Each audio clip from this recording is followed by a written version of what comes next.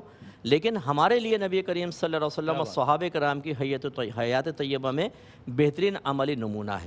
ہاں، اب اگر کوئی بابا جی یہ 40 سال کے لیے کھولی میں چلے گئے صاحب، بڑے بڑے بال ہو گئے، گندے بال، نہ فرض آتے ہیں، نہ واجب آتا ہے، نہ کلمہ پڑھنا آتا ہے، اور وہ 40 سال کے بعد جب باہر نکلے تو لوگوں نے کہا بھی تو اللہ کا ولی 40 سال سے کھولی میں پڑا ہوا تھا بابا۔ تو وہ کھولی میں پڑا ہونا، تنہائی تجرد اختیار کرنا کوئی کمال نہیں ہے۔ اصل کمال ہے پبلک کے درمیان رہ کر ان کی اذیت اور تکلیف کو برداشت کر کے صبر کر کے اللہ کے قریب ہونا، وہ تجرد میں حاصل نہیں ہو سکتا۔ تو یہ فرق ذرا ذہن میں رہے۔ کیا کہنے، یعنی کہ اسلام جو ہے تجرد پسند نہیں ہے، بلکہ وہ اجتماعی زندگی کو پسند کرتا ہے تاکہ پریکٹیکل لائف ہو۔ ایک بہت خوبصورت دین ہے، بہت خوبصورت تعلیمات ہے۔ اگر آپ اس کی سائیکالوجی پر نظر ڈالیں، اس کی نفسیات پر نظر ڈالیں تو آپ کو اندازہ ہوگا کہ دین اسلام کی تعلیمات کتنی خوبصورت ہیں۔ معاشرتی زندگی سے مراد کیا ہے مفتی صاحب، اور اس کے خد و خال کے حوالے سے اگر ہم جاننا چاہیں اس کے حوالے سے کچھ ارشاد فرمائیے۔ بسم اللہ الرحمن الرحیم والصلاة والسلام علی رسول الکریم، اما بعد۔ اسلام دین فطرت ہے، اور جب دین فطرت کہا جاتا ہے تو اس کا مطلب ہے کہ انسان کی جتنے فطری تقاضے ہیں اسلام ان سب کو پورا کرنے کے لیے آیا ہے۔ اسلام انسان جو ہے وہ بنیادی طور پر ایک معاشرتی طبیعت رکھتا ہے، جیسے سیدنا آدم علیہ السلام کی جب تخلیق کا ذکر آیا اور وہ اکیلے تنہا تھے تو ان کو بھی ایک وحشت سی ہوئی، تو اللہ سبحانہ و تعالی نے ان کے لیے حضرت حوا رضی اللہ تعالی عنہا کو تخلیق فرمایا، اور پھر اللہ سبحانہ و تعالی نے قرآن مجید میں بھی ارشاد فرمایا، یا ایھا الناس اتقوا ربکم الذی خلقکم من نفس واحدہ وخلق منها زوجها وبث منہما رجالا کثیرا ونساء۔ اے لوگوں، اللہ سبحانہ و تعالیٰ کی ناراضگی سے ڈرو، جس نے تمہیں نفس واحدہ سے پیدا کیا، پھر اس سے اس کی زوجہ کو پیدا کیا، پھر اس سے کثیر انسانوں کو بسایا۔ یعنی انسان کی طبیعت میں یہ بات ہے کہ وہ اکیلا رہنا پسند نہیں کرتا، بلکہ اپنے جیسے لوگوں کے ساتھ مل جل کر رہنا پسند کرتا ہے۔ اسی طرح قرآن مجید فرقان میں ایک ہی جگہ ارشاد فرمایا، یا ایھا الناس اتقوا ربکم الذی خلقکم، اس آیت مبارکہ میں سے وجعلناکم شعوبا وقبائل لتعارفوا ان اکرمکم عند اللہ اتقاکم، کہ ہم نے تمہیں ایک مرد و عورت سے پیدا کیا، پھر اس کے بعد مختلف قبیلوں اور مختلف خاندانوں میں تقسیم فرما دیا تاکہ ایک دوسرے کے ساتھ تعارف ہو جائے۔ یہاں خاندان اور قبیلوں کا لفظ قرآن مجید فرقان حمید میں آیا، یعنی خاندان کے ساتھ رہنا اور قبیلے کے ساتھ رہنا یہ انسان کی طبیعت کے اندر موجود ہے۔ اچھا، یہ جو معاشرہ تشکیل پاتا ہے در حقیقت یہ ایسے افراد کا جوڑ ہوتا ہے جو ایک دوسرے کی ضرورتوں کو پورا کرنے والے ہوتے ہیں، اور ہم دیکھتے ہیں کہ اللہ سبحانہ و تعالیٰ نے انسان کے اندر یہ کیفیت رکھی ہے کہ کچھ کام میں کر سکتا ہوں، کچھ کام آپ کر سکتے ہیں، اور ہم ایک دوسرے کے ساتھ باہمی تعاون کر کے ایک دوسرے کی مدد کو پورا کر سکتے ہیں۔ اللہ سبحانہ و تعالیٰ نے قرآن مجید فرقان حمید میں اسی جانب اشارہ فرمایا، نحن قسمنا بینہم معیشتہم فی الحیاۃ الدنیا ورفعنا بعضہم فوق بعض درجات لیتخذ بعضہم بعضا سخریہ۔ یہ جو دنیا کے اندر معیشت کی تقسیم میں یہ ہم نے فرمائی ہے، اور بعض کو بعض درجے ہم نے بلند کیے تاکہ ایک دوسرے سے کام لے سکیں، ایک دوسرے کی مدد کر سکیں، ایک دوسرے کے کام آ سکیں۔ پھر جب انسان پیدا ہوتا ہے اس دنیا کے اندر تو سب سے پہلے وہ خاندان کے اندر آنکھ کھولتا ہے، اس کے والد ہیں، والدہ ہیں، پھپھی ہیں، چچا ہیں، دادا ہیں، دادی ہیں، یہ سب سے پہلے ایک یونٹ ہوتا ہے۔ پھر اس کا جو خاندان ہوتا ہے وہ ایک سماج کا یونٹ ہوتا ہے، ایک قبیلے کا یونٹ ہوتا ہے، ایک سوسائٹی کا، ایک معاشرے کا یونٹ ہوتا ہے۔ اس طرح انسان کی طبیعت میں اللہ سبحانہ و تعالیٰ نے یہ بات رکھی ہے کہ وہ اکیلا نہیں رہتا بلکہ لوگوں کے ساتھ مل کر رہتا ہے۔ اس کے دو بنیادی یونٹ ہیں، ایک تو خاندان جس گھرانے میں پیدا ہوا، پھر اس گھرانے کا مزید دیگر گھرانوں کے ساتھ تعلق جو کہ ایک اجتماعیت اور معاشرتی سطح کو ابھارتا ہے اور ان کے درمیان کنیکشن کو مضبوط کرتا ہے۔ اس کو معاشرہ اور اس کے بنیادی خد و خال کہا جاتا ہے۔ معاشرے سے کیا مراد ہے اور اس کے بنیادی خد و خال کیا ہیں، اس پر مفتی خرم اقبال رحمانی صاحب کلام فرما رہے تھے. اور اب ہم آگے بڑھیں گے تو انشاءاللہ یہ بھی جاننے کی کوشش کریں گے کہ آیا خرابیاں اور برائیاں جو ہے معاشرتی وہ کیا کیا ہوتی ہیں. اس کی نشاندہی اس لیے ضروری ہے کہ جب ہمیں وہ برائی محسوس ہوگی تو ہم اس سے رک سکیں گے. اگر وہ ہمیں برائی نہیں محسوس ہوگی تو شاید وہ ہمارے معمولات زندگی میں شامل بھی ہو جائے گا, ہمیں ادراک بھی نہیں ہوگا, ہماری ساری زندگی اسی طرح گزر جائے گی. ایک وقفہ ہے, وقفے کے بعد لوٹتے ہیں, ہمارے ساتھ رہیے گا. قرآن و سنت کی روشنی میں زندگی گزاریں تو ہماری زندگی بہتر ہو سکتی ہے. وہ برائیاں کیا ہے, ان کی نشاندہی کس طرح فرمائیے علامہ صاحب. قرآن حکیم کو اگر ہم دیکھیں تو قرآن حکیم انسانی معاشرت میں زندگی گزارنے کا درس دیتا ہے. بالکل. ان زندگی کے اندر منفی پہلو بھی ہیں, مثبت بھی ہیں, اور خداوند ذوالجلال نے اس جانب رہنمائی بھی فرمائی, انا ہدیناہ السبیل اما شاکرا و اما کفورا, کہ ہم نے انسان کو سیدھا راستہ دکھا دیا. اب یہ اس کی ثوابدید پر منحصر ہے کہ وہ راہ شکر اختیار کرتا ہے یا کفران نعمت کا راستہ اختیار کرتا ہے. خیر اور شر کے درمیان سے انسان کو یوں نکلنا ہے کہ وہ شر سے محفوظ رہے, خیر کو اختیار کرے اور بالآخر اللہ کا قرب پانے میں وہ کامیاب ہو جائے. ہمارے سماج میں جب انسان کی زندگی کی ابتدا ہوتی ہے, وہ ابتدا ہی سماج کی بنیاد رکھتی ہے. سماج کی پہلی اینٹ ہے انسان کی پیدائش. آپ یہ دیکھیں کہ مچھلی کا بچہ پیدا ہوتے ہی تیرنے لگتا ہے, بکری کا بچہ پیدا ہوتے ہی چلنے لگتا ہے, لیکن اشرف المخلوق انسان جب پیدا ہوتا ہے تو وہ اتنا نحیف اور ناتواں ہوتا ہے کہ وہ اپنی ضرورت بھی بیان نہیں کر سکتا. نحیف اور ناتواں اس لیے پیدا ہوتا ہے کہ اس کی اس کمزوری پر اس کی ماں کو پیار آئے, اس کی باپ کی توجہ اس کی جانب رہے کہ اس وقت اسے کس چیز کی ضرورت ہے. گھرانے کو مضبوط کرنا تھا, لہٰذا انسان اس دنیا میں کمزور خلق ہوا. اب یہ معاشرے استحکام سے عدم استحکام کی طرف چلے جاتے ہیں جب وہ اللہ کے عطا کردہ راہ سے روگردانی کریں. بالکل. ہمارے معاشرے میں جو کوتاہیاں, خامیاں اگر ہم تاریخ میں دیکھیں تو کسی ایک گناہ کے باعث کسی پوری امت کو عذاب میں مبتلا کر دیا گیا, لیکن امت مصطفیٰ سرور کون و مکان کے صدقے طفیل اس طرح کے عذاب سے محفوظ ہے. لیکن معاشرتی برائیاں چہار جانب, اور سورہ حجرات اگر ہم پڑھیں تو اس میں اس کا حل بھی ملتا ہے کہ کس طریقے سے ہمیں معاشرتی زندگی گزارنی چاہیے. ایک دوسرے کی تجسس نہ کریں, ایک دوسرے کا غیبت نہ کریں. ہمارے معاشرے میں یہ عام ہے کہ لوگوں کی ٹوہ میں لگے رہنا, یہ کیا کر رہا ہے, کیوں کر رہا ہے, کیا چاہتا ہے. پسے پشت برائی کرنا, سامنے ہو تو بہت اچھی بات, سامنے وہ بندہ نہیں ہے تو اسی کی برائی کرنا. اور اس کو خداوند ذوالجلال نے مرے ہوئے بھائی کا گوشت کھانے سے تشبیہ دی ہے, اس لیے کہ جب کوئی شخص سامنے موجود ہے آپ اس کی برائی کریں گے تو وہ اپنا دفاع کر سکتا ہے. جو سامنے نہیں ہے تو وہ تو ایسے ہی ہے جیسے ایک مرا ہوا شخص, اس پر آپ الزام لگائیں اور وہ دفاع اپنا نہیں کر سکتا. ہمیں اگر معاشرے کے اندر ان برائیوں سے کہ ہم ایک دوسرے کی چغل خوری کریں, عیب جوئی کریں, غیبت کریں, لوگوں کی ٹوہ میں لگے رہیں اور پھر دوسروں کو خود سے کمتر سمجھیں, خود کو دوسروں سے بڑھتر سمجھیں, اس کے لیے ہمیں قرآن حکیم کی ابتدائی 3 آیات وہ ہماری رہنمائی کرتی ہیں. میں چند جملوں میں صرف اس کو نظر کر دوں کہ خالق کائنات جب اپنا تعارف کرواتا ہے تو وہ یہ کہتا ہے کہ ہم عالمین کے رب ہیں, یعنی تم یہ محسوس کرو کہ تمہارا رب وہ ہے جو سب کو پالتا ہے. تو جب اللہ پالنے میں شفیق ہے, اپنے پرائے دوست دشمن سب کو پال رہا ہے, تو تم آپس میں منتشر نہ ہو اور تمہیں اپنی ذات تک مقید نہیں رہنا, تمہیں بھی عالمگیر ہونا ہے کیونکہ عالمین کے رب کے تم بندے ہو. اور تمہیں نخوت و تکبر کا پیکر نہیں بننا کیونکہ تم رحمان کے بندے ہو, تم رحیم کے بندے ہو. اور تمہیں آخرت سے غافل نہیں ہونا اس لیے کہ تم اس کے بندے ہو جو قیامت کے دن تم سے باز پرس کرے گا. واہ واہ واہ, کیا کہہ رہے ہیں. اچھا مفتی صاحب یہ فرمائیے گا کہ معاشرے کی خرابی کی وجوہات اور ان کے سد باب کے حوالے سے, چونکہ ظاہر ہے خرابی جتنے رذائل ہیں معاشرے میں پھیلے ہوئے وہ تمام خرابیاں جو ہے وہ اس کی نشاندہی علماء حضرات بھی فرماتے ہیں, اور جو بیان فرمائی گئی اس سے بھی بہت زیادہ تعداد میں ہمارے معاشرے میں چیزیں برائیاں خرابیاں نظر آتی ہیں.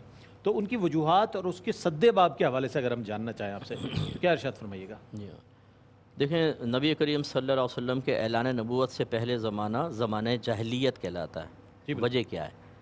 وجہ اس میں چند آپ کو نظر آئیں گی۔ ایک، علم کا نہ ہونا، دوسرا عدل و انصاف کا قائم نہ ہونا، تیسرا خاندانی رسم و رواج کا اتنا غالب ہونا کہ بعض اوقات اخلاقیات بھی اس کے تحت دب کر ختم ہو جائیں، ضد، انانیت، یہ چیزیں اس معاشرے کو زمانہ جاہلیت بنا دیتی ہیں۔ بالکل اب اس دور کے اندر اگر یہی چیزیں ہم میں رائج ہو جائیں گی تو بس وہی زمانہ جاہلیت کا سا ایک منظر نظر آئے گا۔ بالکل تو آپ یہ دیکھ لیں کہ اکثر گھروں میں علوم دینیہ سے تو ویسی بے بہرا ہوتے ہیں ہم لوگ، بچوں کو زیادہ سے زیادہ ناظرہ قرآن پڑھا دیا یا حفظ کروا دیا، اور حفظ و ناظرہ دونوں سے قرآن کی معرفت کا کوئی تعلق نہیں ہے۔ بالکل پھر 6 کلمے یاد کرا دیے، ایمان مفصل، ایمان مجمل، نماز کے اندر جو کچھ پڑھتے ہیں، اور سنت کے مطابق دعائیں، چند ایک وضو وغیرہ کے طریقے وہ بھی بہت ہی کم مدارس کے یعنی حفظ کے مدرسے کے اندر ہوتے ہوں کہ بچے کو پوری چیزیں سکھا دی جائیں، وہ نہیں ہوتا۔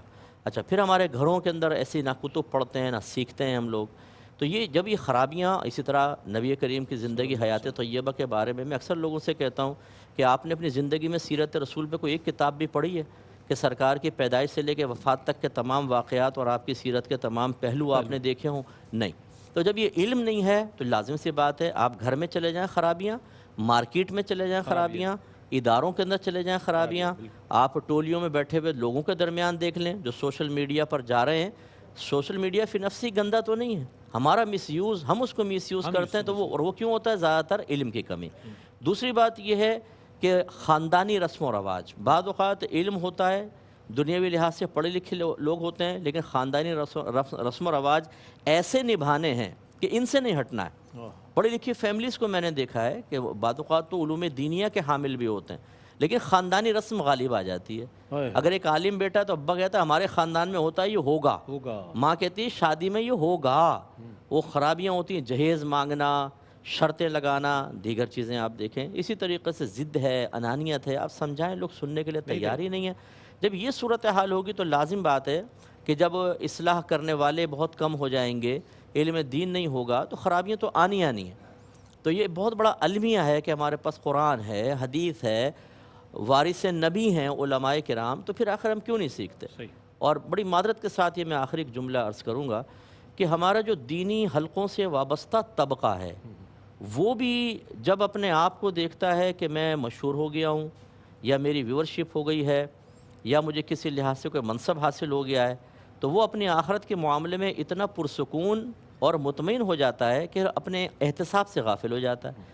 اس میں بہت سے فارغ شدہ علماء کرام بھی ہیں، بڑے علماء کی بات نہیں کر رہا ہوں، جو بچے ہیں وہ اپنے اوپر علم کو نافذ ہی نہیں کرتے، ان کے اپنے گھر میں دیکھیں، اگر خاتون ہر ایک کے عالمہ تو نہیں ہوتی، اس کو کپڑے تک پاک کرنا نہیں آتا بسا اوقات۔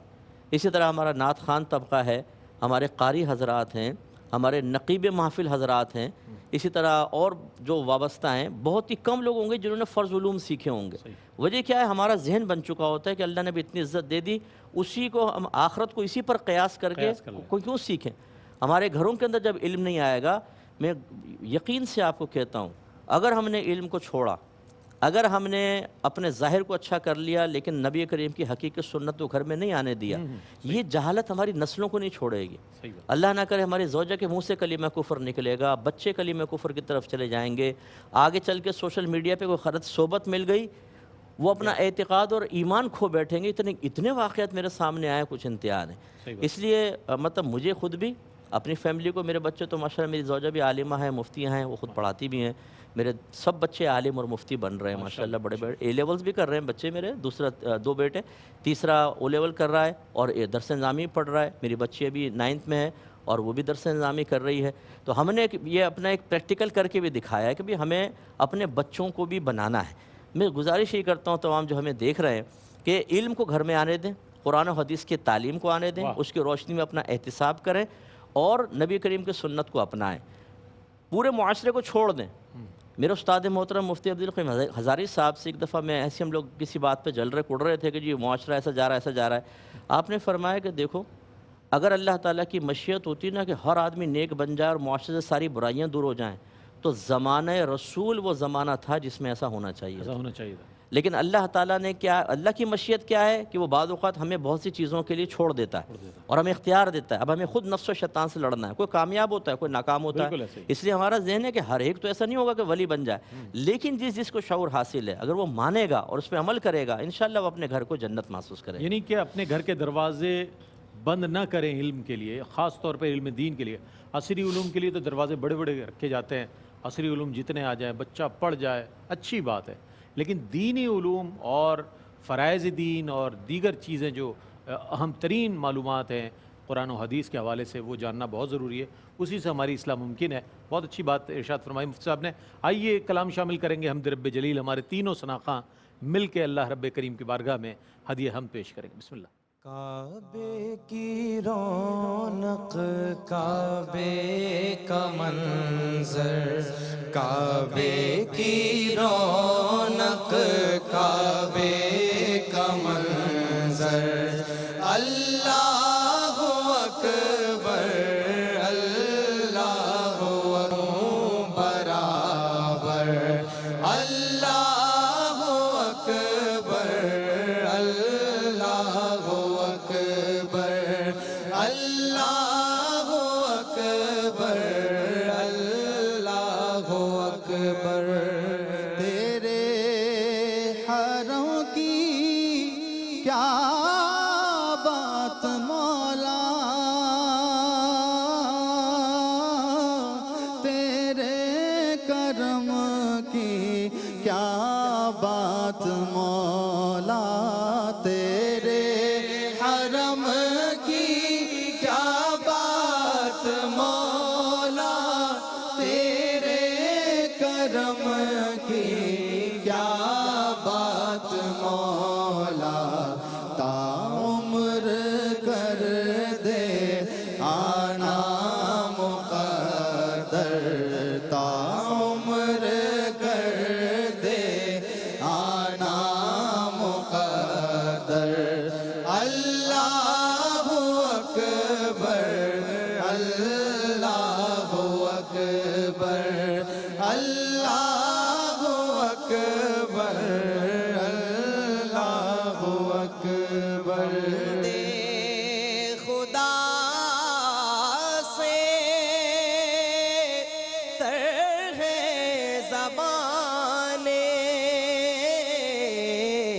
حمد خدا سے تر ہے زبانے، کانوں میں رس گھولتی ہے اذانیں، بس ایک صدا آ رہی ہے برابر، بس ایک صدا آ رہی ہے برابر. اللہ اکبر، اللہ اکبر، اللہ اکبر، اللہ اکبر.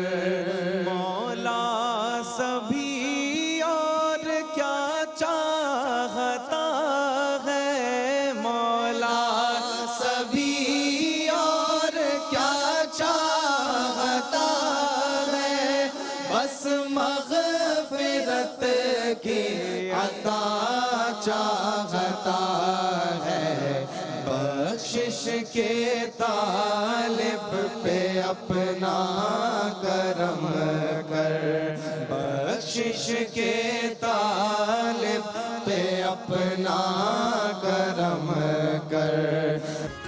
جناب آپ کا خیر مقدم ہے. اصلاح معاشرہ آج ہمارا موضوع ہے، اور ہم یہ جاننے کی کوشش کر رہے ہیں کہ آیا خرابیاں جو معاشرے کی ہیں وہ کیا کیا ہیں، اور ان کا سد باب کے حوالے سے بھی بات ہوئی. بنیادی طور پر کوئی نہ کوئی ذمہ دار تو ہوتا ہی ہے کسی بھی چیز کا. کوئی ایک شخص ایک عمل کرتا ہے، اس کو دیکھ کر مزید لوگ شامل ہو جاتے ہیں، پھر ایک بہت بڑا طبقہ اس طرف مائل ہو جاتا ہے. جناب اس میں اگرچہ کام برا ہے لیکن اس میں فوائد ہیں، یا ہمیں اس سے لطف اندوز ہو رہے ہیں، یا کچھ بھی اس کی تفریحی طبع کے طور پر بھی اختیار کیا جا سکتا ہے.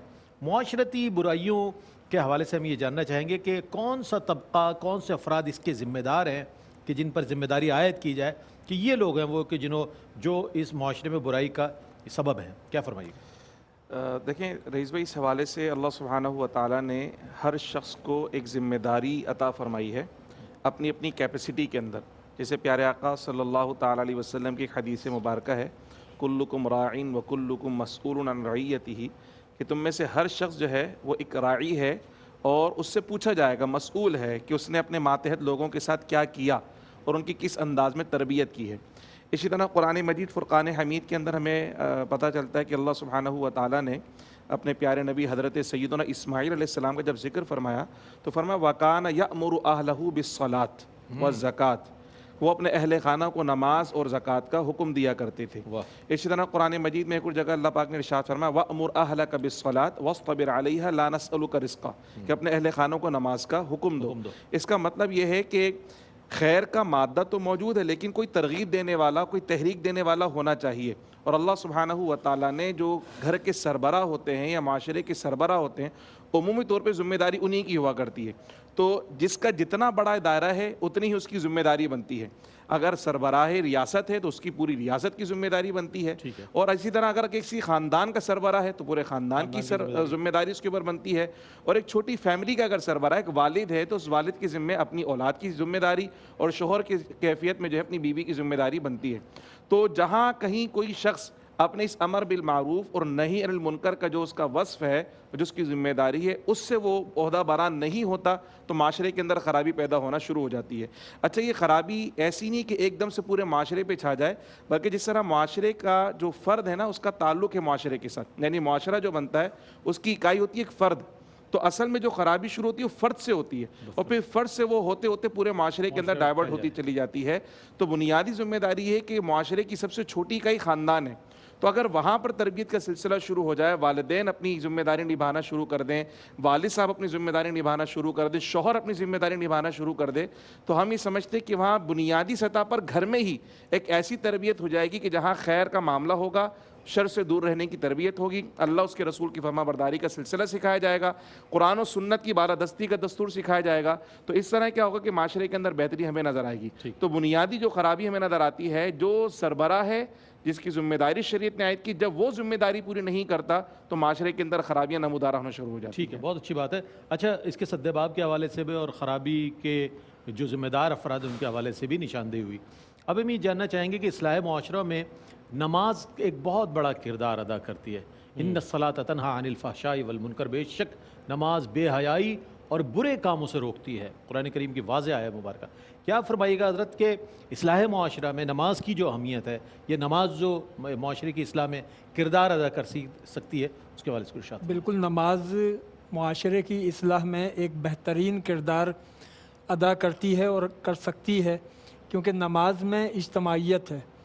جب 5 وقت ایک جگہ ایک بستی کے رہنے والے 5 وقت ایک مقام پر جمع ہوتے ہیں تو اس اجتماعیت میں ایک دوسرے کے احوال سے آگہی ہوتی ہے. بالکل. اگر کوئی بیمار ہے، کسی کی غیر حاضری ہے، پتہ چلا کہ وہ بیمار ہے تو اس کی مزاج پرسی کے لیے جاتے ہیں. کوئی پریشان ہے تو کسی نہ کسی ذریعے سے اس کی خبر ملتی ہے.